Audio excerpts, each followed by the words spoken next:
Hello my YouTube family, कैसे हैं आप सभी। डेली लाइफ विथ मीट में आप सबका बहुत बहुत स्वागत है।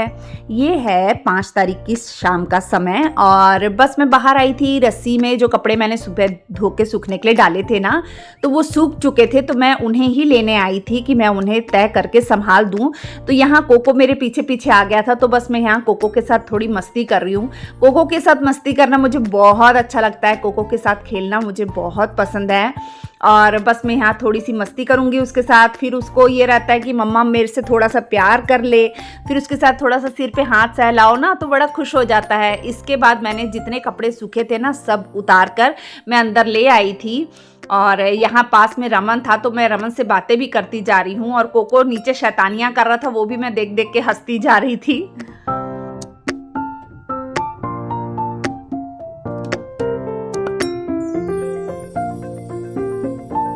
शाम हो चुकी थी, तो अब पर्दे बराबर करने का टाइम था। और इसके बाद मैं आपको अपने हॉल की हालत दिखाऊंगी कि सुबह क्या थी और अब क्या हो चुकी है। तो दिन में ऐसे ही रहता है, सुबह पूरी क्लीनिंग करके अपन साफ़ सफाई करके घर को साफ़ सुथरा रखते हैं। और यहाँ हो रहा है 6 बजने के लिए 10 मिनट का टाइम हो रहा है। और बस देखिए हॉल की क्या हालत है, कोई चीज़ कहीं पड़ी है, बच्चे कोई चीज़ कहीं रख देते हैं, तो बस ऐसे ही पड़ा है सारा कुछ बिखरा।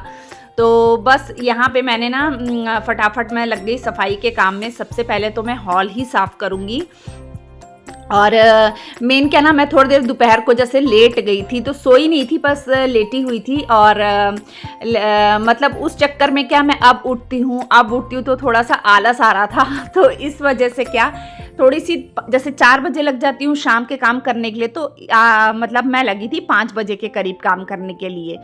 तो बस यहाँ पे मैं हॉल से शुरुआत कर रही हूँ। मैंने कहा बच्चों ने क्या हालत बना के रखी, और आपने देखा मेरा कोको भी बदमाश है, वो भी कम नहीं है, वो भी इधर छलांग मार उधर छलांग मार ऐसा करता है। तो बस इस वजह से ना, मतलब घर कितना भी साफ कर लो ना, घर बच्चे खराब कर ही देते हैं। बस अब यहाँ पे क्या, दोपहर को मेरे हस्बैंड जी को खाना पसंद नहीं आया था, तो वो खाना खाकर नहीं गए थे, थोड़ा सा उन्होंने खाया बस। तो बस लेकर आए थे कचौड़ी वगैरह, लेकर आए थे बनवा के, और समोसे, तो बस हमने वही खाया है। और वो सब भी बच्चों ने वहीं छोड़ दिया था, उठाया नहीं बच्चों ने, तो वो सब भी मैं संभालूंगी। और बस यहाँ पे मैं सारे जो सोफ़े के कवर वगैरह हैं वो सब ठीक करूँगी। और रमन क्या है, ये चेयर ना टीवी के सामने ले जाता है और वहाँ बैठकर ना कुछ गाने वगैरह सुनता रहेगा, कुछ भी करता रहेगा, तो इस तरीके से उसने किया है। और कुर्सी भी मैंने उसकी जगह पर रख दी है, डाइनिंग टेबल की कुर्सी। और जैसे आप जानते हैं कि मैं शाम को झाड़ू ज़रूर लगाती हूँ, एक बार झाड़ू और पोछा शाम को फिर से होता है। तो देखिए सुबह झाड़ू मारने के बाद शाम को फिर से कचरा निकल रहा है। कचरे में क्या निकल रहे हैं, जो डेयरी मिल्क के रैपर होते हैं ना, वो निकल रहे हैं। तो बच्चों की यही काम है, बस टॉफ़ी वगैरह लाना, उसे खाना, बस यही सब उनके काम रह जाते हैं। और मेरे बच्चे तो कुछ अति ही टॉफ़ी खाते हैं। रमन सबसे ज़्यादा हमारे घर में मीठा ये सब चीज़ें खाता है, चॉकलेट वगैरह बहुत खाता है वो। तो बस यहाँ पे मैंने झाड़ू लगा लिया। इसके बाद में ना मैंने पोछा भी लगा लिया था। अब जो कपड़े मैंने बाहर रखे थे ना, मैंने सूखे कपड़े उतार के क्या ना बाहर चेयर पे रख दिए थे कि पहले मैं हॉल वगैरह साफ़ कर लूँगी, उसके बाद लाके उन्हें तह कर लूँगी। तो बस मैं वही लेने के लिए गई थी बाहर। अब मैं ले आई हूँ, अब मैं इन्हें तह कर लूँगी।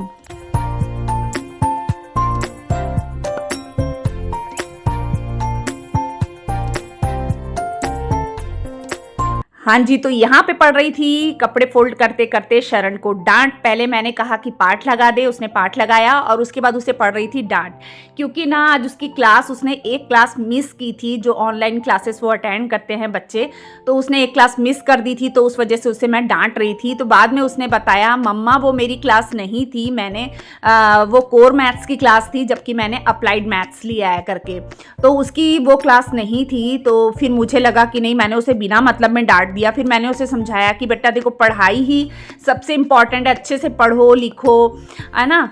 तो फिर जाके कहने लगा, मम्मा आप खुद चेक कर लो। फिर मैंने चेक भी किया, तो वाकई में उसकी क्लास नहीं थी। तो शरण ने क्या अप्लाइड मैथ्स लिया हुआ है। तो फिर बाद में उसने कहा, मम्मा मैं पूरी क्लास चेक कर लूँगा, दोबारा से एक बार और देख लूँगा। मैंने कहा चलो ठीक है। और यहाँ मैंने फटाफट ना कपड़े फोल्ड कर लिए हैं। और जो प्रेस करने वाले कपड़े थे ना वो मैंने अलग रख दिए थे। फिर मैं घड़ी भी देख रही थी क्योंकि खाना भी जल्दी बनाना रहता है, तो खाना भी बनाने की तैयारी मैंने करनी थी। तो प्रेस करने वाले कपड़ों को मैंने साइड में रख दिया था और जो कपड़े मैंने फोल्ड किए थे ना, अब मैं उन्हें ले जाकर अलमारी में उनकी जगह पर अरेंज कर दूंगी। क्योंकि अगर जितना काम अपन कर सकते हैं ना, जो जिस समय संभाला जाए, जिस समय काम हो जाए तभी अच्छा रहता है, बाद में मुश्किल हो जाती है। क्या किया ये क्या किया है? क्या किए हो कोको? कोको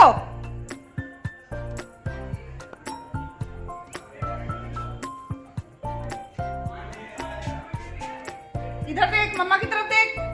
कोको इधर देखो। पड़ेगी अब मार पड़ेगी अब, मारेगी मम्मा, मार पड़ेगी अब तुमको मार पड़ेगी। मैंने राशन मंगाया था और कोको ने कर दिया नुकसान। तो आधा रमन ने अंदर कर लिया था और आधा बाहर पड़ा हुआ था। तो कोको को इतनी गुस्सा चढ़ी थी कि कोको ने, जब राशन वाले भैया आए थे ना, तो कोको भौंक रहा था। तब कोको अंदर था, तब कोको को हमने बाहर निकलने नहीं दिया। फिर बाद में जब सेकंड टाइम वो आए तो कोको, जब वो भैया बाहर निकल गए ना, तब कोको ने धक्का मार के गेट दरवाजे को बाहर निकल गया। तो कोको को इतनी गुस्सा चढ़ी कि मम्मा ने मेरे को बाहर जाने नहीं दिया।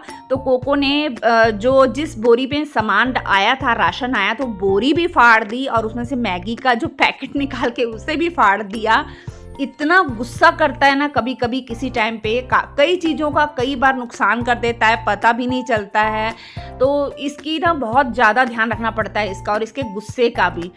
और बस यहाँ फिर मैं अंदर आई, और अंदर आने के बाद ना मैंने कोको को भी अंदर ले लिया था। और अंदर आने के बाद मैं चढ़ा रही हूँ यहाँ पे डैडी जी के लिए ना गोभी की सब्जी, गोभी, आलू और फ्रोज़न मटर होते हैं ना वो। तो जैसे कि आपको पता है डैडी को अभी मिर्च मसाले वगैरह नहीं खाने हैं, एकदम कम तेल में बना खाना खाना है। तो मैंने उनके लिए वैसे ही बनाया जैसे उनको चाहिए होता है। तो यहाँ पे डैडी जी के लिए सब्जी बना दी, और यहाँ पे लगा रही हूँ मैं दाल का तड़का, जो मेरे हस्बैंड जी को बिल्कुल भी पसंद नहीं आई थी। दोपहर को उन्होंने कहा इस दाल को दोबारा से तड़का लगाओ, तब फिर मैं खाऊंगा करके। उन्हें पसंद ही नहीं आई दोपहर को, फर्स्ट टाइम ऐसा हुआ कि उनको कोई चीज़ पसंद नहीं आई। मैंने कहा कोई बात नहीं, तो मैंने उसमें प्याज लहसुन का तड़का लगा दिया, और टमाटर वगैरह पहले से डले हुए थे, इमली भी उसमें डली थी और घी भी डला हुआ था। तो बस प्याज लहसुन का तड़का लगाया है, उसमें थोड़ी सी मिर्ची डाल दी, गरम मसाला डाल दिया, और बस मैंने दाल वापस उसमें डाल दी है। फिर इन्होंने कहा दोबारा बनाई, फिर मैं इनके लिए रोटियां सबके लिए बनाने लग गई। मैंने कहा खाना तैयार हो गया, अब सब जन रोटी खा लो, बाकी मुझे किचन के और भी कई काम होते हैं जो बाद में करने के रहते हैं। जैसे कि आप लोग सभी जानते हैं कि इसके बाद बर्तन धोना, किचन साफ करना, कितने काम हो जाते हैं, है ना। तो बस यहाँ पे मैं बनाने लगी थी रोटियाँ। तो मैं यहाँ पे डैडी जी के लिए पहले रोटियाँ सेक दूंगी, क्योंकि उन्हें फिर वॉक पे जाना रहता है। तो सबसे पहले ना, और मेरी आदत है मैं शुरू से पहले सबसे पहले डैडी जी को ही खाना देती हूँ, डाल देती हूँ, रमन शरण दे देते हैं, और उसके बाद फिर मैं इनको खाना दे देती हूँ और साथ में बच्चों को भी बिठा देती हूँ। तो मेरी आदत है गरम गरम फुलके सेको और गरम गरम खिलाओ। और मेरा तो कोई टाइम ही नहीं रहता, मेरे को जब भूख लगे तो फिर मैं तभी खाती हूँ। बस मैं यहाँ पे फुलके सेकने लग गई हूँ, और फटाफट रमन ने खाना डाल डाल के देना शुरू कर दिया था। और बस अब मैं फटाफट फुलके सेकूंगी। और फिर मेरे हस्बैंड जी ने कहा कि वो दाल चावल नहीं खाएंगे, उन्हें ये नहीं पसंद आया दोबारा फिर से, क्योंकि वो इस तरीके के तड़के वाली दाल भी नहीं खाते हैं। फिर मैंने देखा कि फ्रिज में उन्होंने कहा कि जो कल दाल के परांठे बनाए थे सुबह नाश्ते में, तो वही दाल के परांठे तुम बना दो करके। तो फिर मैंने दाल निकाली जो मैंने बॉईल करके रखी थी, ये दाल, और उसमें मतलब प्याज है, मिर्ची है, गरम मसाला डाला है, थोड़ा सा नमक डाला है, थोड़ा सा आमचूर पाउडर डाला है। तो इस तरीके से मैंने बॉईल करके रखी हुई थी दाल, थोड़ी सी बच गई थी परांठों की। तो बस उसी दाल के मैं परांठे उनको बनाकर दूंगी। और ये क्या ना, थोड़े से ना ड्राई से लगते हैं, जैसे अपन खाते हैं ना तो गले में थोड़े से लगते हैं। मैं तो बिल्कुल भी पसंद नहीं करती ये दाल के परांठे, पर इनको बहुत पसंद है, इनके फेवरेट है। तो मैं ना ज़्यादा घी लगा के ना इसे अच्छे से ना सेक दूंगी बेल के। और मैं इसे एक पेड़े में ही बेल लेती हूँ, मतलब मेरे को दो की ज़रूरत नहीं होती है। जैसे दो के बीच में स्टफिंग करके बनाते हैं ना, वैसे ज़रूरत नहीं पड़ती, मैं एक में ही कर लेती हूँ। तो बस यहाँ पे मैंने एक परांठा सेक लिया है। तो उन्होंने कहा था मैं एक ही खाऊंगा, फिर भी मैंने दो बना दिए थे। तो फिर बस मैं इसे अच्छे से घी में ना बना दूंगी, ताकि क्या वो अंदर तक घी चले जाएगा ना, तो फिर मतलब उसमें सूखापन नहीं रह जाता है। और साथ में ना मैंने दही दे दिया था इनको, कि मैंने सोचा, पहले सोच रही थी कि उनको दूध गर्म करके दे देती हूँ तो साथ में दूध भी पी लेंगे, फिर रात को गर्म करके देना, अभी गर्म करके देना, बात तो एक ही है। फिर इन्होंने कहा नहीं दूध मैं बाद में ही पीऊँगा, पहले तू मुझे दही दे दे, तो फिर दही के साथ इन्होंने एक पराठा खा लिया था।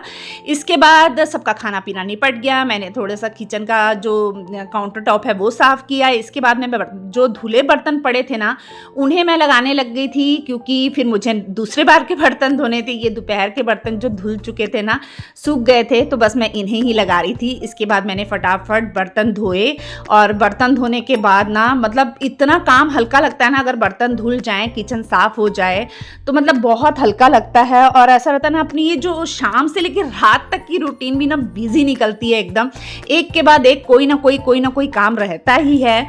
तो बस यहाँ पे मैं फटाफट रात के बर्तन भी साफ़ कर ले रही हूँ। और बस इसे करने के बाद ना बस मैं सबको दूध गर्म करके मैंने दे दिया था, मतलब दूध गर्म होने के लिए रख दिया था, फिर रमन ने डाल के सबको दूध दे दिया था। अब बस मैंने ये करना था, जो किचन के मैं कैबिनेट वगैरह साफ़ करती हूँ ना, वो सब मैंने साफ़ करने थे। तो बस पहले बर्तनों को धोऊंगी, उनकी जगह पे रख दूंगी। इससे पहले छिपकली ने मुझे इतना तंग किया, एक छिपकली अंदर आ गई थी, बाप रे, उसने मुझे इतना नचाया, मैं इधर दौड़ूँ उधर दौड़ूँ उसको भगाने के लिए, फिर मैं उसको बाहर निकाल के ही रही। मैंने कहा मैं तुझे किचन में तो नहीं रहने दूंगी, क्योंकि किचन में कोई ना कोई खाने पीने का सामान रहता ही है। वैसे बच्चों को हमेशा बोलती हूँ खाने पीने का सामान हमेशा ढक के रखो, बच्चे कई बार क्या होता है ना, लापरवाही कर जाते हैं। तो फिर मैंने ना मतलब उसे निकाल कर ही रही, कम से कम 15-20 मिनट तो मेरा उसी ने बर्बाद किया। वो छुप जाए, दिखे भी ना काले से रंग की। फिर बाप रे, बड़ी मुश्किल से वो निकली, फिर मैंने उसे निकाला, तब मैंने चैन की सांस ली। और कोको का भी डर लगता है ना, क्योंकि कोको कोई भी चीज़ ऐसी देखता है ना तो बस उसे पकड़ लेता है झपटा मार के। तो मेरे को डर लगता है कि वो इतनी जहरीली है और मेरे कोको को ना कुछ हो जाए। तो फिर मैंने उसे बाहर निकाला, कोको को कमरे में बंद कर दिया था ताकि कोको उसके पीछे पीछे ना भागे। फिर जब हुआ तब फिर मैंने उसे निकाल के फिर बर्तन धोए। और इसके बाद मैंने सिंक का एरिया पूरा साफ़ कर लिया, नल वगैरह साफ़ कर लिए, पीछे की टाइल्स वगैरह साफ़ कर ली। सब होने के बाद, और ये मेरा रात का लास्ट काम रहता है कि पहले मैं कैबिनेट वगैरह डेली साफ़ करती हूँ। दिन में एक बार किचन कैबिनेट मेरे को साफ़ करने ही होते हैं बाहर से। और ये जो शुरू से मुझसे जुड़े हैं उनको पता है, मैं दिन में एक बार करती हूँ, या तो दिन में करती हूँ या तो रात को करती हूँ। तो बस मैं इसे साफ़ कर लूँगी, और यहाँ पे रात का जो पोछा मारना रहता है किचन में वो भी मार लूँगी। तो हो गया मेरा किचन एकदम क्लीन, और मेरे शाम से रात तक के काम जो बिजी समय था वो भी निकल गया। तो चलिए मैं यहीं पे अपने ब्लॉग का एंड करती हूँ। आई होप आपको मेरा ये ब्लॉग अच्छा लगा होगा। अगर अच्छा लगता है तो प्लीज़ मेरे चैनल को सब्सक्राइब कर दीजिएगा, वीडियो को लाइक कर दीजिएगा, शेयर कर दीजिएगा, और बेल आइकन को प्रेस कर दीजिएगा, जिससे मेरे आने वाली वीडियो का नोटिफिकेशन आपको मिल सके। मिलते हैं नेक्स्ट ब्लॉग में, तब तक के लिए बाय बाय।